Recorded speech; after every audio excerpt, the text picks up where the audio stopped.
Yamori closes the door behind him and enthusiastically ventures out in the night. While riding a swing, Ko finds happiness in the darkness, revealing that he can't sleep, simultaneously wishing to spend his nights like this. Things were normal for Ko, or as normal as it can get for a high schooler. However, that changed one day when he got proposed to by a girl. Ko turned her down, saying that he doesn't understand the purpose of dating.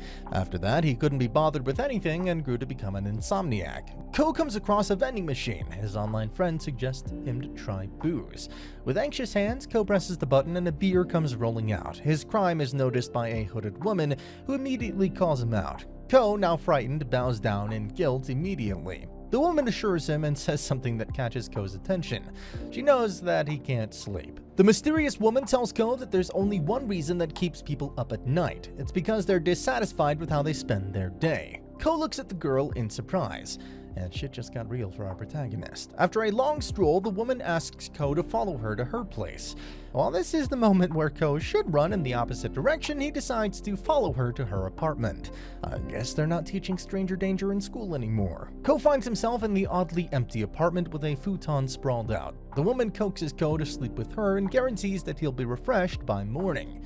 Ko gives in to her persistence and fakes sleeping to get her off his back. The girl smirks darkly. She then brings her mouth closer to his neck and sinks her fangs into Ko's flesh. When Ko wakes up, he asks why he hasn't been turned into a vampire.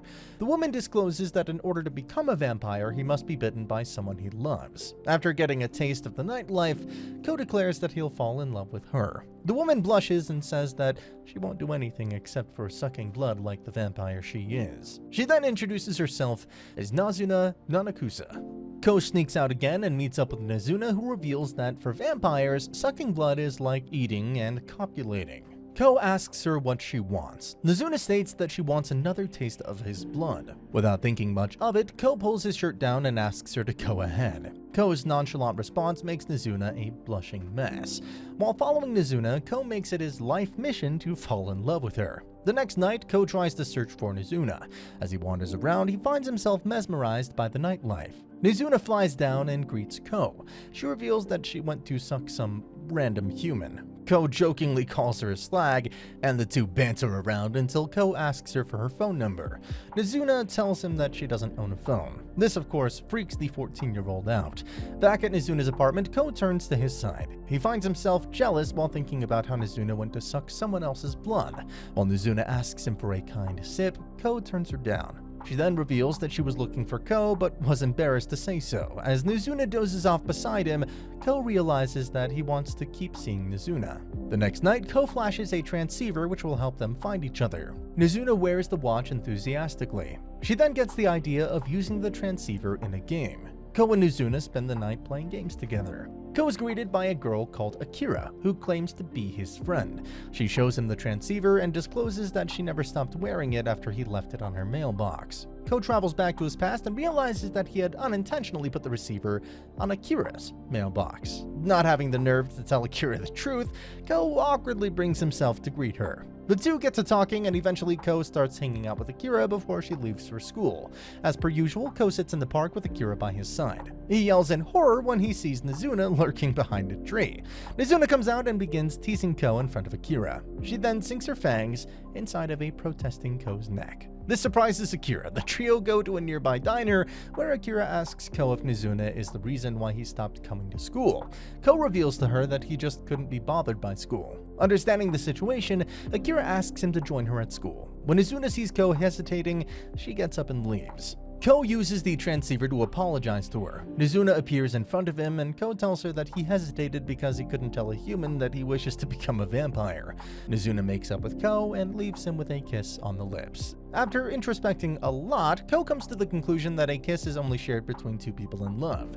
He concludes that he must be in love with Nazuna and welcomes her excitedly to bite him. As Nazuna takes a sip of his blood, Ko asks why nothing happened. Nazuna mockingly tells him that he mistook the kiss as love. She laughs at him and says that he got confused between love and lust. Annoyed with Nazuna, Ko tells her that it was his first kiss. Nazuna playfully smiles and says that it was hers as well. While roaming in the street, Ko bumps into Akira and invites her to play with him and Nazuna. After beating Ko's butt in video games, Nazuna asks if Akira wants to play with her. If she wins, she'll get a kiss. Akira passes on the offer and finds out that Nazuna has been kissing Ko. She tells Ko that she wants to be supportive, but did he really have to pick an obscene monster? Ko confesses to Akira that he's with Nazuna because he wants to become a vampire, and in doing so, he must fall for her. Nazuna rolls on the futon, all embarrassed. Later, while sleeping together, Akira smiles and wishes that one day Ko would return to school. As the sun takes its exit, Nazuna goes out for a stroll. She ends up in a bathhouse shortly, but before she gets the chance to wash up, the desk manager informs her that her transceiver is going off. Nazuna rushes out to Ko with her hair open. After taking in Nazuna's changed appearance, Ko finds himself blushing. The two go to a bathhouse where Ko thinks about how having fun is an emotional strain too. After the bath, Ko notices the accelerated beat of his heart upon seeing Nazuna. To get the impure thoughts out of his mind, he pleads to Nazuna to suck his blood as it clears his head. He realizes that this give-and-take relationship with Nazuna has changed. Ko finds himself attracted to her and also scared of the new feelings that have taken hold of him. The two enter a raunchy motel room. Nazuna, being a tease, asks Ko if her new appearance bewitched him, to the point that he got confused about his feelings. When Nazuna notices Ko's discomfort, she reveals to him that his emotions make his blood luscious, and so she wants him to feel all sorts of emotions. Later, Nazuna tells Ko that she lured people through her job as a professional cuddler. She then treats Ko to a massage when suddenly a customer comes looking for her service. Nazuna begs Ko to take the client, and in return, she'll reward him with a kiss. A tired Kiyosumi Shirakawa makes her way to Nazumi's apartment in order to unwind work stress by getting a good massage. Once Kiyosumi is all settled in, Ko begins working on her body. Kiyosumi curiously asks why a 14-year-old is working as a masseuse. Ko tells her that he stopped attending school and found comfort at night. Kiyosumi reveals that when she was his age, she used to wander around at night too. While talking about work and the exhaustion that follows, Kiyosumi bursts into tears. Suddenly, her phone goes off. With tears in her eyes, Kiyosumi mumbles that it's her boss. In a daze, she gets up to leave for work. Ko realizes that Kiyosumi is awfully a lot like him. He snaps and tells her that she's not going anywhere. In an attempt to knock some sense into her, Ko tells Kiyosumi that he wants to become a vampire, and while his dream may be crazy, it's certainly not as crazy as her boss, who calls her at odd hours to come into work. Upon hearing Ko's insane logic, Kiyosumi ends up laughing out loud, and after some heartfelt laughter, Kiyosumi turns to leave. Nazuna suggests to Ko that they should try a nighttime pool. After reaching the place, Ko notices that men are flocking around Nazuna. This makes him envious. He grabs Nazuna's hand and leaves. Nazuna then grabs Ko and takes him to swim in his school's pool, where it's just the two of them. A sudden rain shower leads to Ko meeting up with a blonde-haired woman. She tells Ko that she turned down a man because she doesn't bring just anyone to her place. While listening to her, Ko thinks to himself that her way of enjoying the night is a little too dangerous. While following the blonde girl, Ko listens to her talk about how she's fed up with being agreeable. While he assures her, the girl hugs him. As she's bringing her teeth to bite him, Nazuna appears and blows her hand off. The girl picks up her arm and pieces it back together. She mocks Nazuna for hanging out with a human and not making him her offspring. Suddenly, another vampire appears and takes Ko with her on a rooftop. Ko is greeted by a group of vampires. Nico Harada orders Ko to pick a vampire. The vampire he picks will then turn him into a vampire. Nico introduces him to Kabura, Midori, and Hatsuka. The vampires then try to seduce Ko by talking sweetly. Meanwhile, Nazuna confesses to Seri that she does intend to make Ko her offspring. Back at the vampire hangout, the girls tell Ko that if he doesn't intend on being a vampire, they'll have to kill him, which isn't something they enjoy doing. Ko tells them that he does want to become a vampire, and that's why he'll fall in love with Nazuna. Speaking of the devil, Nazuna appears on the rooftop and goes beetroot upon hearing Ko's words. After Ko assures the vampires that he's fully on board with being a vampire, they allow him and Nazuna to continue their relationship. To Ko's surprise, Nico informs him that time is running out on him. If he doesn't fall in love with Nazuna in a year, then he'll never qualify to become a vampire. Nazuna smiles cheekily and says that she forgot about that little piece of information. While flying with Nazuna, Ko tells her that he's grateful he met her. Later, when Ko meets with Akira, he tells her about the previous night's events. Akira points out how Ko technically has only 1 year to live if he fails to fall in love with Nazuna. At school, Akira runs into another good student who tells her that he's sleepy because he's been having fun at night. Mahiru adds that he meets up with a girl that he likes that only comes out at night. The next day, Ko runs into Siri, who advises him to take Nazuna on a date. He takes her advice and takes Nazuna to the cinema, who immediately starts complaining while watching the rom-com. Nazuna figures out that it was Siri that put the idea in his head. She gets up and leaves, but later comes by Ko's window. The two then go skydiving. Nazuna tells him that what they do is plenty of fun for her. Later, Ko runs into Mahiru. Akira joins the boys and the trio has a good time catching up.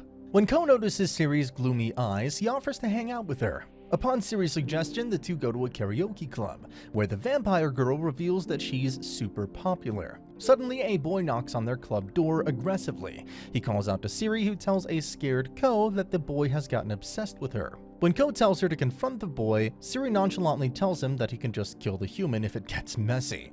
Enraged by Siri's words, Ko calls the vampire kind arrogant. When things get heated, the boy bursts through the door. Knowing that the human is in danger, Ko takes him by the hand and runs to a safe distance.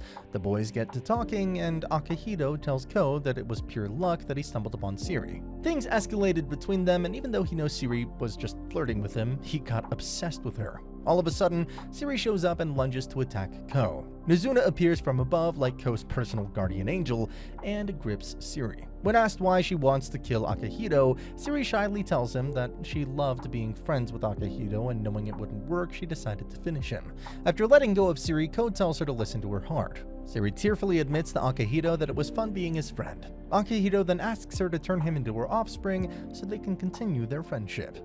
Midori manages to coax Nazuna to help her out in the vampire-themed maid cafe. While waiting for Nazuna to finish her shift, Ko is greeted by a maid named Arisa. Fascinated by her, Ko tells her that it's like he's in an anime. After the shift, Midori finds out that someone has been taking Arisa's pictures without her consent. Midori turns to Ko for help. Detective Ko gets to work with Nazuna as his helper. As he begins to assess the angels from the balcony, something clicks and he tells Nazuna that he might have just figured out who the culprit is. Nazuna compliments him on his detective skills. Ko declares that if he doesn't get to be a vampire, he'll just become a detective instead. After telling Nazuna to take cover, he hides with Midori. Arisa appears shortly, and just as Ko had guessed, it was Arisa herself who took the raunchy selfies. After getting caught red-handed, Arisa asks how he figured it out. Ko reveals that the pictures were too good and put together. At the end of the day, it was Ko's horny mind that saved the day. While trying to bag some customers for Nazuna's business as a cuddler and a masseuse, Ko runs into a detective called Anko.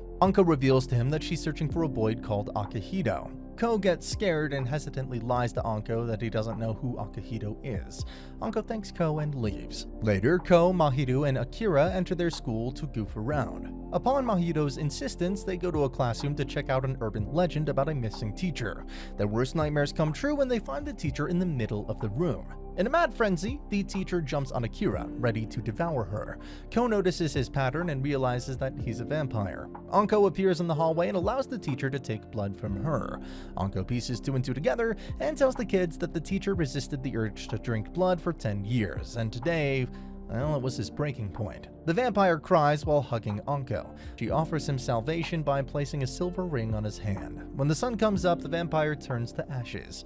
Ko protests Anko's way of dealing with things. Anko grabs his shirt and tells him that he doesn't know anything about vampires. Ko tells his frightening experience with the vampire teacher and Anko to Nazuna. After listening to him, she takes him for a stroll that helps him calm down. Later, Mahiru asks Ko why he wants to become a vampire. Ko hesitates to answer Mahiru's question. All of his logic and reasoning mixes up in his head. Mahiru shakes him up and asks him to think hard upon why he's so hell-bent on turning himself into a blood-sucking monster. After Nazuna convinces Ko to take her to his home, the two talk about the uncertainty he's been feeling regarding his decision. Nazuna finds herself dejected when Ko tells her that he's happy with how things are. She offers some insight to him by telling him that he found nighttime exhilarating because it was out of the ordinary, but now since it's become a norm for him, he doesn't enjoy himself as much as he did on the first night. Ko meets up with Anko and asks her why she's against the vampires. She tells him that vampires cause inconveniences for humans. Anko maliciously warns Ko to remain human or she'll hunt him down and kill him like she'll kill all the vampires lurking in the darkness. After following Hatsuka home, Ko learns that Hatsuka is a guy who likes cross-dressing. Meanwhile, Nazuna goes to convince the vampires to let Ko live as a human being. Nico takes her fury out on the table and asks Nazuna why she's making Ko an exception. The word reaches Hatsuka, who says to Ko that he should become his offspring. After all, that's the only way he'll be able to save Nazuna from Nico. Ko refuses and tells Hatsuka that he only intends to fall in love with Nazuna. After learning from Nico that Nazuna has left, Ko runs and finds Nazuna by the vending machine. He tells her that he has fun with her and wants to spend his life with her. Upon hearing this, Nazuna kisses Ko hard and promises to herself that she'll become a vampire worth loving. And that's the end of the video. As always, if you liked what you saw, subscribe to the channel. I'll be uploading a lot of videos just like this, so I'll see you at the next one.